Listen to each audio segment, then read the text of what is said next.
অমুক নায়িকার বা নায়কের সিনেমা না, সিনেমাটা সবার, সিনেমাটা ওই ডিরেক্টরের, সিনেমাটা কখনো আর্টিস্টের না। We are the part of the story. Jaya আপা বলেন, অপি আপা বলেন, বা আরও যারা ফিমেল সেন্ট্রিক গল্পে কাজ করে, ডেফিনেটলি আমি ফিমেল সেন্ট্রিক গল্পকে প্রায়োরিটি দিব, কারণ আমার কাছে মনে হয় যে এই সোসাইটিতে নারীদের একটা দারুণ ভূমিকা আছে এবং সামহাও নারীরা অনেক বেশি সাপ্রেসও থাকে। এখন 2026-এ এসে আসলে মেয়েরা অনেক বেশি সাপ্রেস, আমি বলবো না আবার সাপ্রেসও।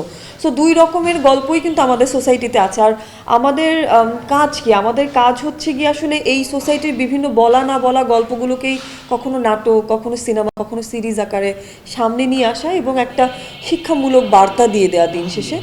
তো সেটা জয়া আপাই হোক। ভবিষ্যৎ হোক নিরাপদ, বিনিয়োগ হোক বিশ্বস্ত, আর আমার পছন্দ সল্ট বে। ওয়েলকাম টু সল্ট বে।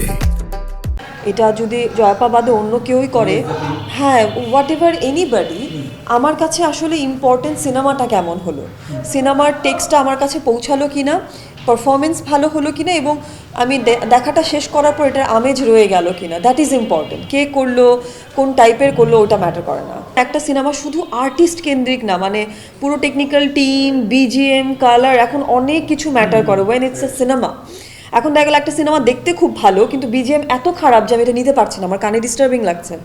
আবার একটা সিনেমা হচ্ছে গিয়ে দেখতে খুব আহামরি কিছু না, কিন্তু বিজিএম এত নাইস যে ওটা মানে এই যে খামখেয়ালিপনা বা এই যে কাপছাড়া, এইটা কখনো কখনো ডিস্টার্ব করে আমাকে অডিয়েন্স হিসেবে। তো সিনেমা কিন্তু সব কিছু মিলিয়ে, যে আপনার টিমটা প্রপার কিনা, আপনার ডিরেক্টর যে উনি যে ভিশনটা দেখছেন তার সাথে আপনি অ্যালাইন কিনা।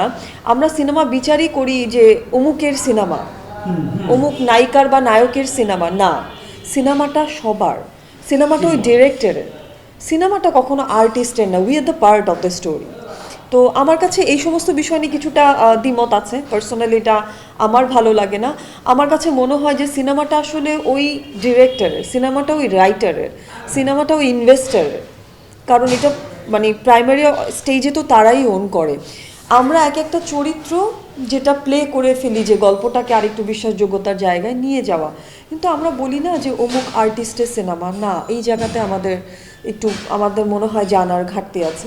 হ্যাঁ, কাজটা ভালো হলে ওই আর্টিস্টকে বিশ্বাসযোগ্যতার জায়গায় লাগলে তখন হয়তো বা অডিয়েন্স বলে ফেলে যে অমুককে ওই কাজে ভালো লেগেছে।